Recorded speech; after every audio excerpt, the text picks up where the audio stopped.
Welcome to LPA Presents Season 3. I'm your host, Matthew D. Rhodes, and today we have a truly exciting episode lined up. Joining us is a standout talent in the YouTube acting world. You know him as Papatent. We're diving into a topic that's been reshaping the entertainment landscape, the rise of YouTube as a powerhouse platform, from the creative freedom it offers to the way it's challenging traditional Hollywood. We're unpacking how YouTube has transformed the way we consume and create content. Papatet here is here to share his insights, experience, and thoughts on the future of digital entertainment. So buckle up because this is going to be an eye-opening conversation and you won't want to miss it. Now, you're more of a VR star, right? For Uh, Correct. I don't know that event I would presence. use the word star, but yes, most of the content that I've been lucky enough to be a part of is through virtual reality chat. Which is with Avenge My Pizza. Correct. Most of it, yes. There's some side notes, but yes. What initially drew you to start creating content on YouTube instead of pursuing traditional acting routes? Oh, that's good. Well, I actually never considered pursuing acting. I definitely didn't go to school for it, or it wasn't even on my radar to be an actor or to have content of me streamed. It fell into my lap, so to speak. I'm just a guy relaxing and having fun in a virtual world, and for whatever reason.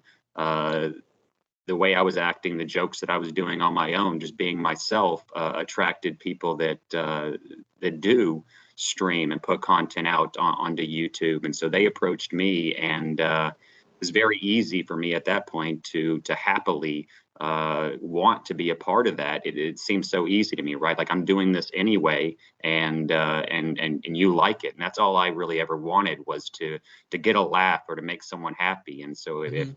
somebody else thought that what I was going to do anyway was worth sharing, then that's kind of how it had happened. And their preferred platform is and was at the time YouTube, and so that's just kind of how it happened. I didn't really consider ever being an actor or worrying about which platform to use. It came to me.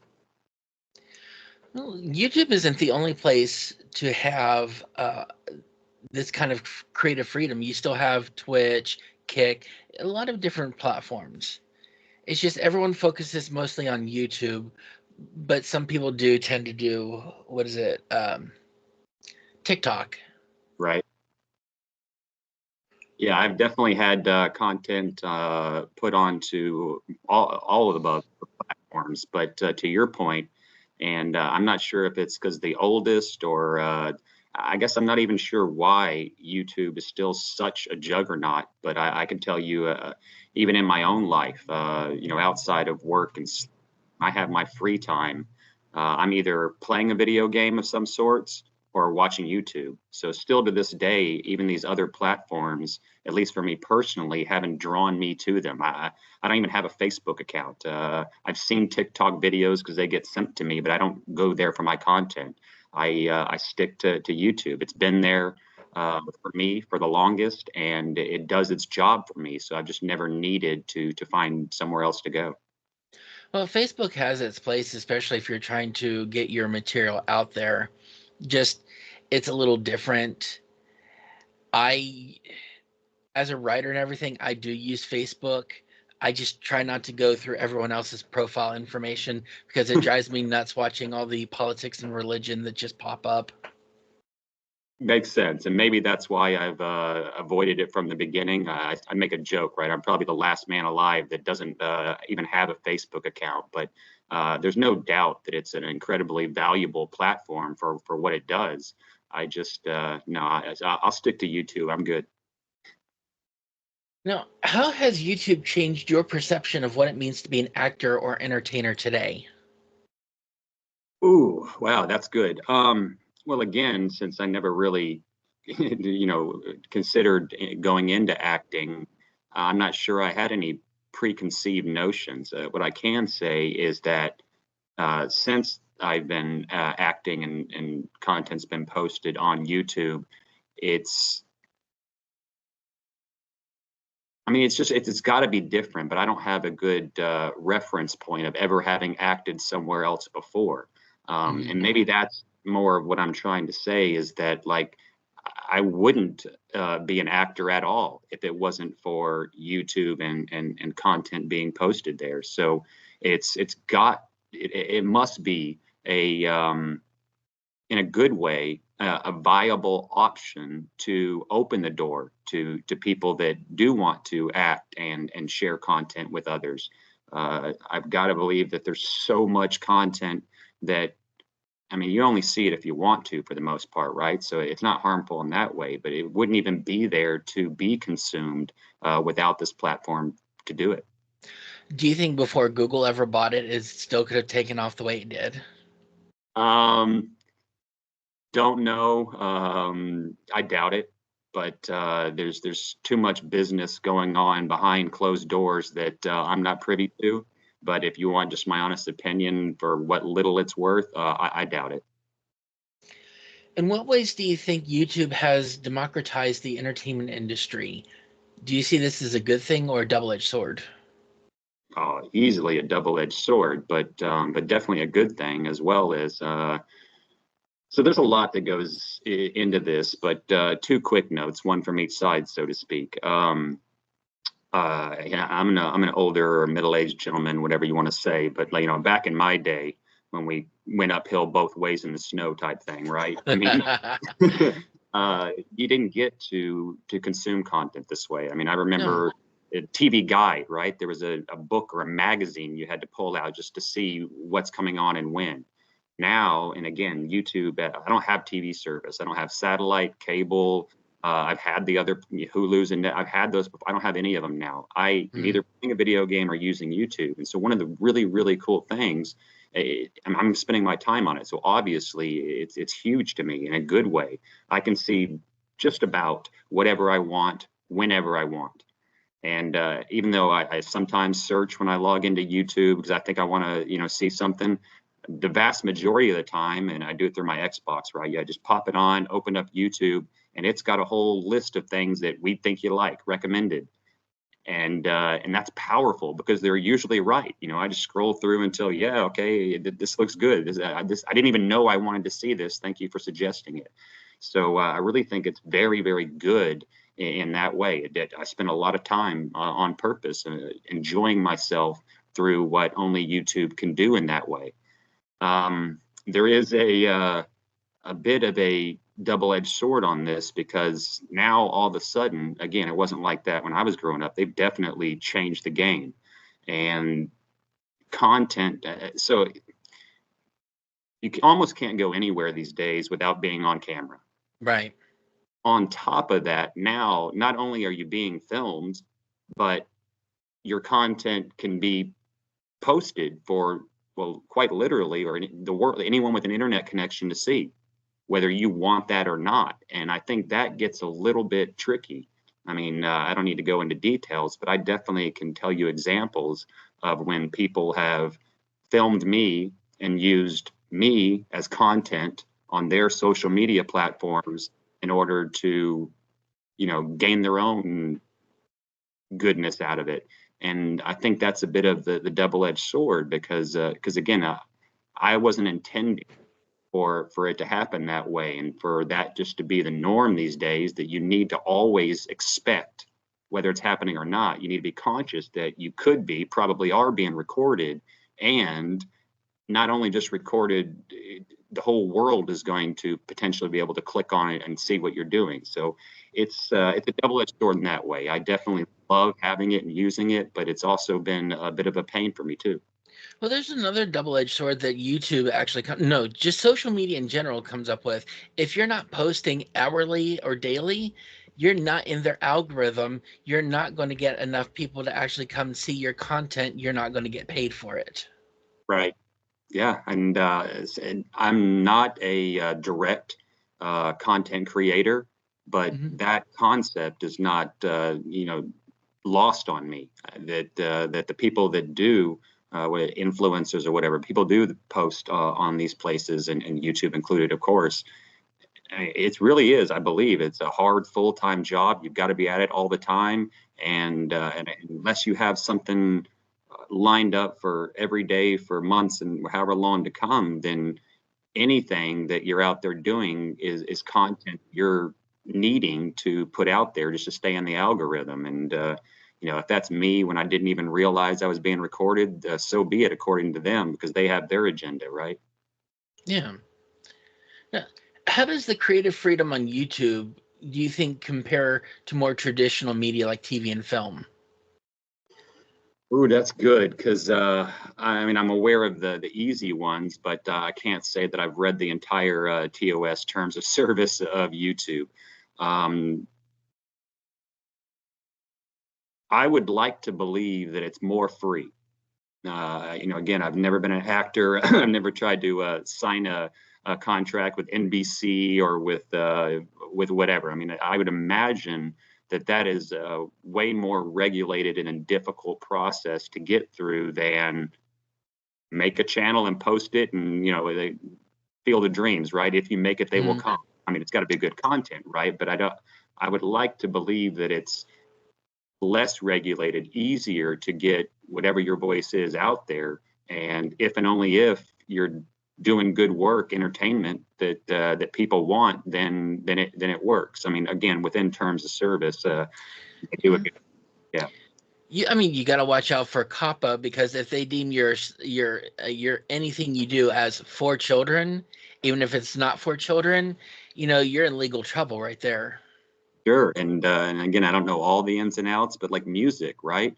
You got to be very careful what even sounds are being played when you're posting something if it's copyrighted music. So definitely got to be on top of your game. But in general, I would say that YouTube does a good job of preventing just absolute horrible content from being posted, while also, though, allowing for a more open posting of content than, say, trying to go through a traditional media company. And see, this next question actually reflects on even my own studio. Do you think YouTube is making Hollywood obsolete, or is it creating new opportunities for collaboration? Oh, new, new. Hollywood is too, in my opinion, too big of a juggernaut to ever use the word obsolete. So definitely the second option. I think it's well, I mean, I guess you'd have to ask someone in Hollywood to get a better opinion, but I would like to think that it's only beneficial on both sides. YouTube isn't stealing the next Marvel movie from coming out that's still breaking records. I mean, Hmm. Hollywood's not going obsolete, in my opinion, but I think that Hollywood should, and I'm sure has, taken note of what's going on in the YouTube community and what is being consumed out there, and then like it can feed off each other to a certain extent, right? A Hmm. YouTuber could say, "This is what everybody's loving in traditional Hollywood. I'll make a parody of it," or something along the same lines. And Hollywood could do that in reverse. When you've got these people that are posting content and millions and millions and millions of people are loving it, then Hollywood can make a movie out of it or whatever they can share. But even owning like an animation studio, if you're trying to make your start, usually you want to start on YouTube, creating whatever, collaborating with as many people as you can, because not everyone's going to have the upfront capital in order to get a TV series or a movie just out the door. Oh, exactly, exactly. And that goes into what we were talking about earlier about allowing for people that otherwise wouldn't even have the opportunity to share some of their great content, great ideas, because they don't have they're not in Hollywood and they're not rich. And Mhm. that whole, it definitely opens the door for us to have content that we otherwise wouldn't. Well, it's like the project that we're trying to work on in Avenge My Pizza. The customer's always right. I sat down for days writing that one out, and everyone's loved it. They want to see it actually created. And I think that with VR animation, we may actually come to a new understanding of how to animate and create movies. I would obviously agree. I mean, I'm clearly biased in this because I'm a fan of it as well, and can't wait to see it come to fruition. But at the same time, yeah, like this is it's huge. We wouldn't have this opportunity again without this platform. And then on top of that, it seems like to me, I don't write, but it seems like to me that we might not have ever had the opportunity to see this content without a platform like YouTube to be able to work from, at least in the beginning. Your dream is to end up in Hollywood, so be it. But it seems like you need a start if you're not already ahead of the game in the Hollywood. Yeah, I mean, that's one of the reasons why I started this podcast, is to try and further my agenda into getting into Hollywood. To get an agent, you gotta work with people in Hollywood, and I actually have some amazing people I'm going to be interviewing this season. I can't wait. I'm on board. Like I said, I know I'm biased because we've known each other in the Discord community and the AMP community for a while now, and I'm just happy to be here. A little nervous, but I'm so excited to see you get your shot, which again I don't think would be possible without a platform like YouTube. What are some of the challenges that YouTube actors face that traditional actors might not encounter? Oh boy. I could think of one. Go ahead. Go ahead. Financing. Sure. Because when you're collaborating with people, you may not be able to get the funding that you need to actually continue working on it as something other than a side project. Absolutely. And then, and I'm just, shooting off the cuff here, but what about equipment, right? Like a Mhm. traditional Hollywood studio probably has, I don't know, expensive equipment. I'll just put it that way, right? Whereas it can be harder to get the type of quality and shots that you want in I'm videotaping you over the internet type scenario, as opposed to a studio scenario. So I can see that being a challenge. I mean, it could be a good thing too, but because like again, I'm in virtual reality chat, and so I can just look like whatever I want. What do you need? You need a bunny rabbit for this? I can turn into a bunny rabbit. You don't necessarily need the same amount of costumes and wardrobe that you might in a traditional sense, but also just the cameras, and it's a different way of going about it. And unless you're super duper rich and already established, then you might be working with lesser quality equipment to try and put out what you want to look amazing. Yeah, I mean, I can tell you this. I've run into issues before where people don't like the fact that I'm asking for volunteers on a project. Well, at the same time, they don't want to help put financing to help the project actually get off the ground. It's like they want people to get paid, they just don't want to help that process. I I can see that for sure, for sure. The easy buck goes way back to I was going to say caveman days, where they weren't making bucks then. But no, I mean, just there's a bit of human nature there where a free ride is a free ride. What a lot of people probably don't understand, and I only have a small idea because I've never done it myself, but is how much, and we touched on this a little earlier, how much actual time, effort, energy, and money is Mhm. still required. Now, it's potentially less so than, making the next Marvel film, right? But it's Yeah. still a significant resource suck on all these different topics, including money, for sure. I mean, just for sets and characters, if we didn't have uh, if we had our own people, it wouldn't cost about $1,000. Everyone would be able to pitch in and help get the movie made. It's just the simple fact of not everyone's willing to help, or people actually won't pay for their work. So we got to find out how to pay them. That it's tricky, right? Some people, and again, I don't know about the specifics of, we're not going to use names here, but if someone literally doesn't have the means to finance, then what can you do?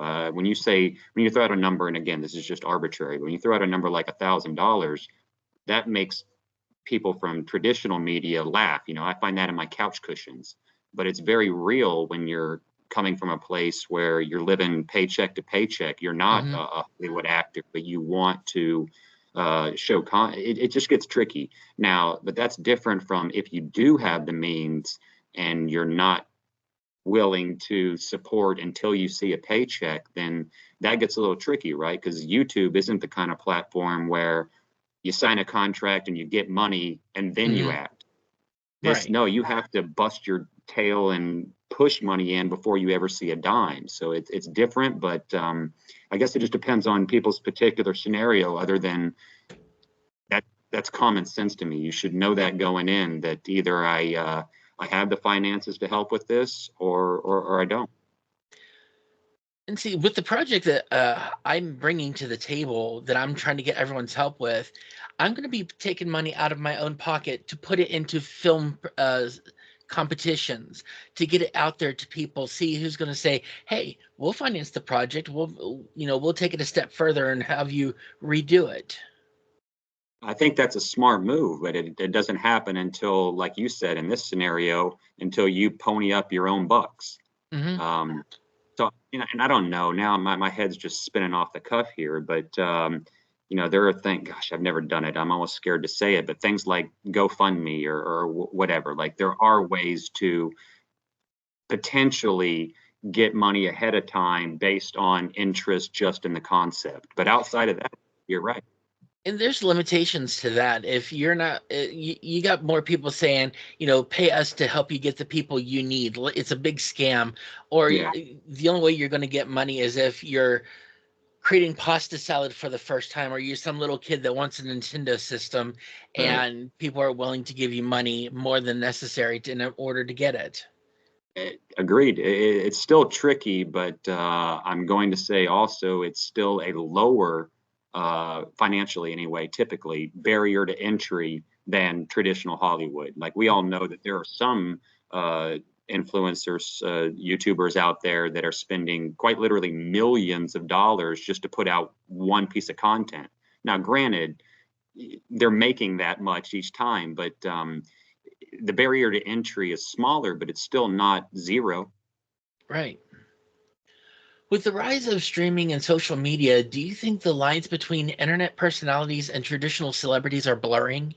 Oh, absolutely, absolutely. I mean, you can see that in the numbers, and good for them. But again, without using names, we all know that there are tons of YouTubers, social influencers that use YouTube as their primary job. That I mean, they're showing up to the Hollywood parties. They're just as popular and or more so than some of the Hollywood actors these days. So, that doesn't happen overnight, and there's not.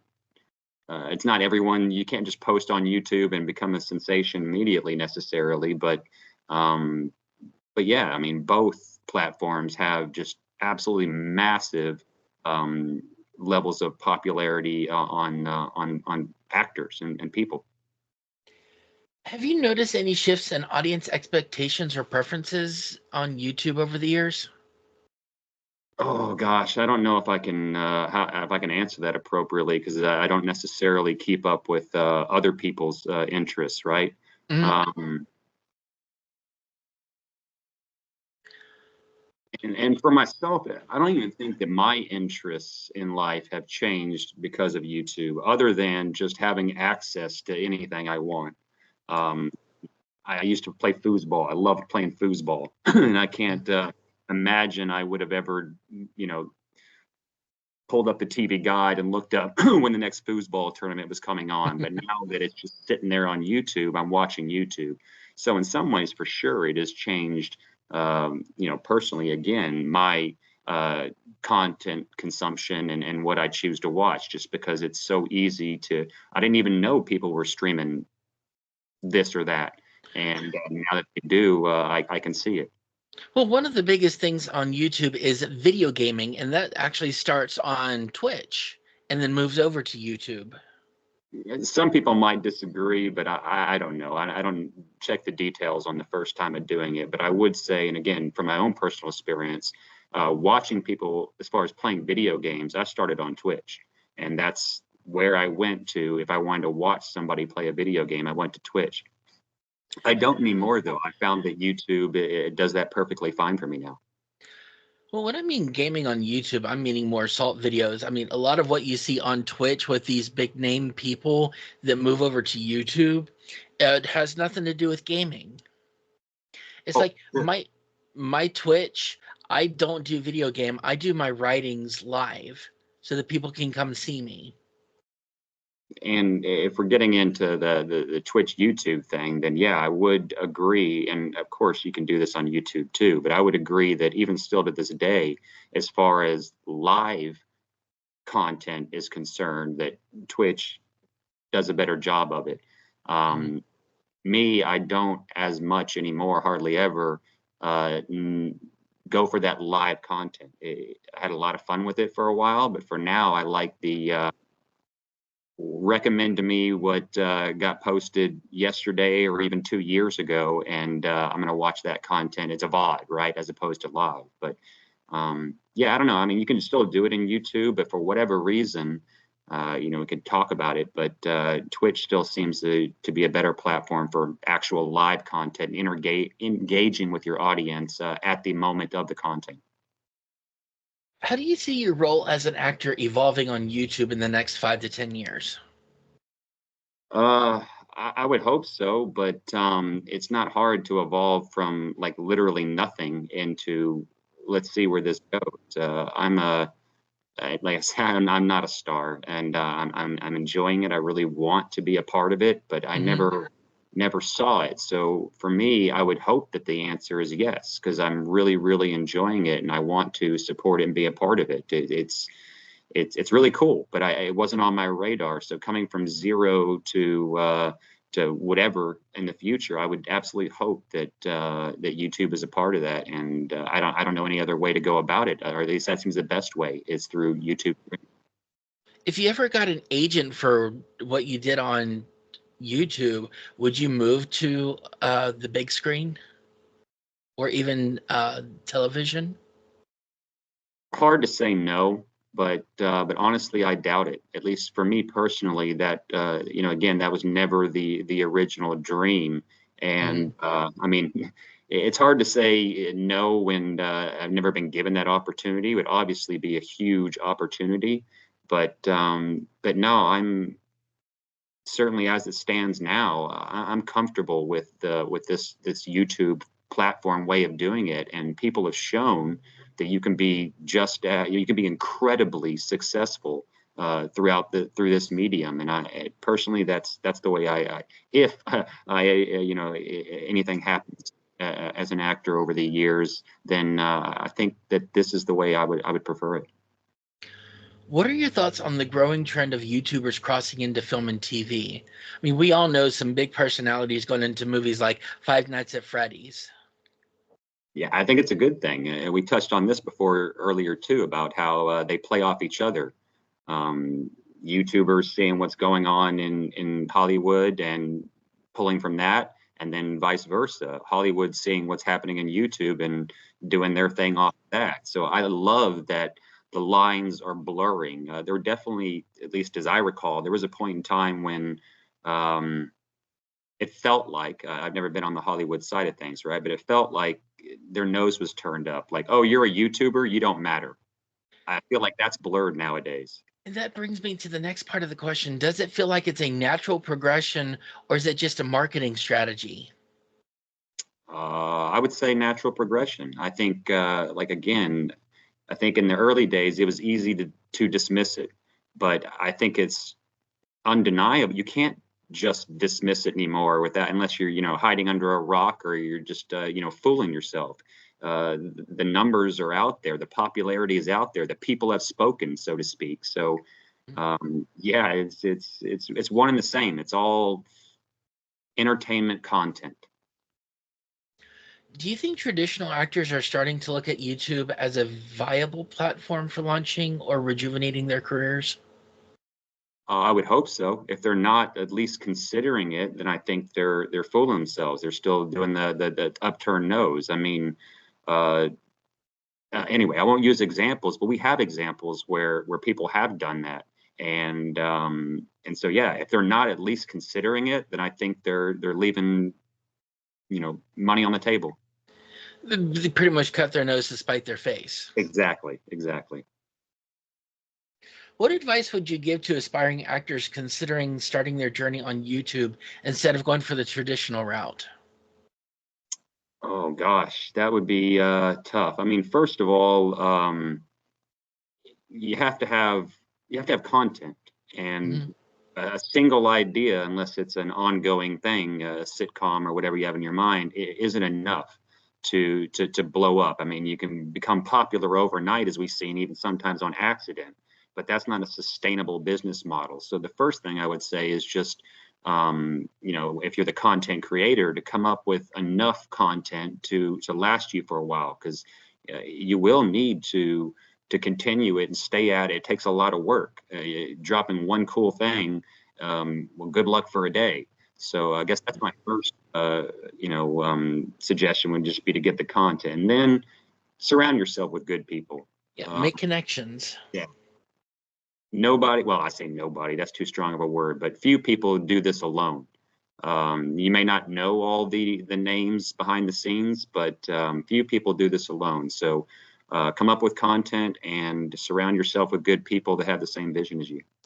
The problem with YouTube compared to Hollywood is you have people who will look at you and say, I'm not going to help you get to the same level I am Hmm. because you're my competition. Yeah, I don't like that mentality. I understand it, but yeah, I don't know. I don't like it. I don't think No. it's a healthy way of going about it. I mean, you'd ask these people, what are you scared of? You're really scared of somebody. I don't even know if it's the right words. Being better than you? I don't know. I don't think that way. How do you see YouTube shaping the future of storytelling and content creation? It already has. I mean, it still is, but it already has. Like again, the way I consume YouTube, half the time I'm letting it decide what I'm going to watch based on its recommendations. So it gets tricky. Sorry, go ahead. No, I'm just saying the algorithm I still find is a major problem because it's only trying to push videos that are making headway. Anybody who's just starting out, your SOL and JWF, unless Yeah, you can find a way to attack the algorithm.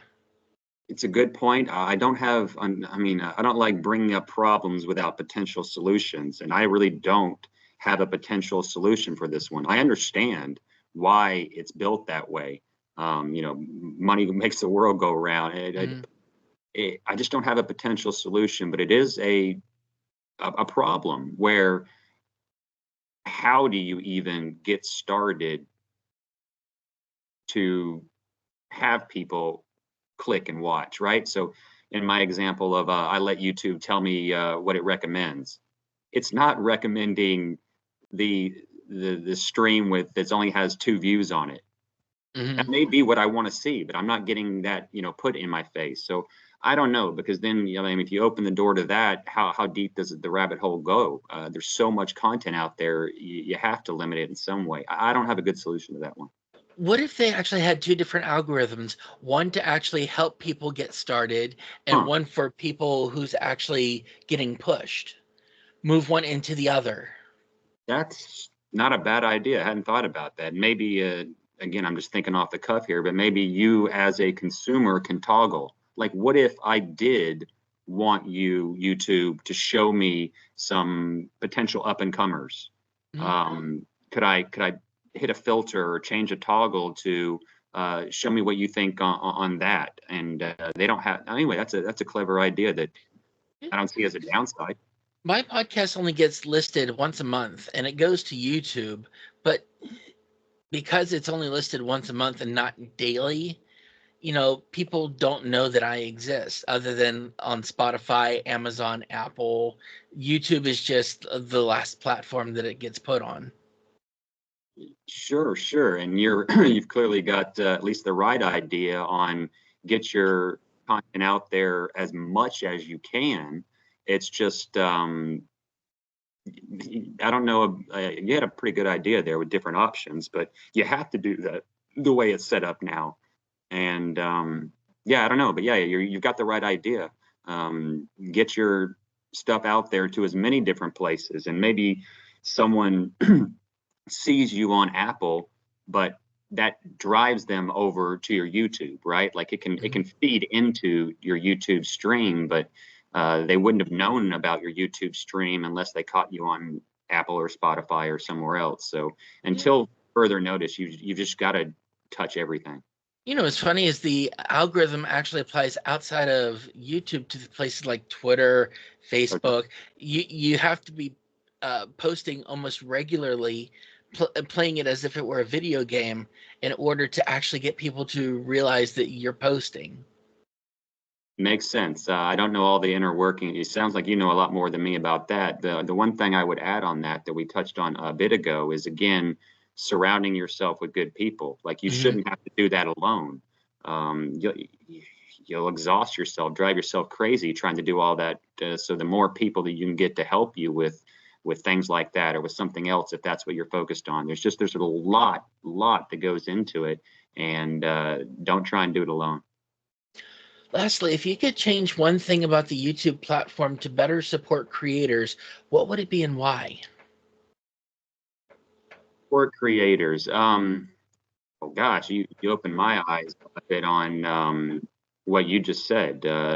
Having an option to, in whatever way, whether it's lesser viewers, but have a way to toggle the type of recommendations that the channel that YouTube gives you, um, other than just video games versus sports versus whatever. Like based on type of content creator or number of views. I mean, that would be one thing that I think would be good. I mean, it's up to the person on the end, the connoisseur of the information, to change that toggle for what they want. But at least having that option would I believe wouldn't hurt. Here's the sad thing about the algorithm.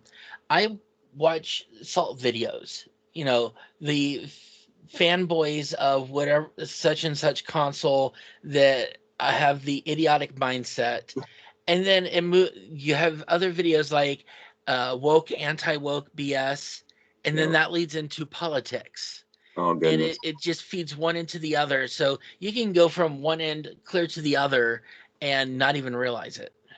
Oh, for sure. And I don't know if we touched on this or that's even what this is about, but and it happens in traditional media as well. But I would suggest even more so in this environment of YouTube. Um, when you look up what you want to see and you choose what you want to see, you can drive yourself right into reinforcing your own beliefs. Like, it's biased content when it's put out that way. I mean, and certainly there are examples of YouTubers that put out unbiased content, but I would suggest that the way that it is designed um, sort of reinforces a biased view, whatever your view is. You want to be woke, watch the woke ones. You want to be not woke, watch the not woke ones. And then you're only consuming your own belief without even opening up your eyes to the other side. And I think that's a dangerous way to go about it. I'll have to introduce you to my Reddit post where I actually discuss all that. Sure, sure. It's a thing. I mean, I'm aware of it, and I even do it to myself. But I don't know that it's a good thing. Mhm. Well, that wraps up this incredible conversation on LPA Presents. A huge thank you to Papatent for joining us and sharing his journey and insights on how YouTube is changing the entertainment game. It's clear that the digital landscape is full of opportunities, and we're just scratching the surface on what's possible. I want to extend an open invitation to creators, actors, and industry professionals from all corners of entertainment. If you've got a story to tell or perspective to share, I would love you to join me on the hot seat one day. Let's keep exploring how this industry is evolving and shaping the future of content together.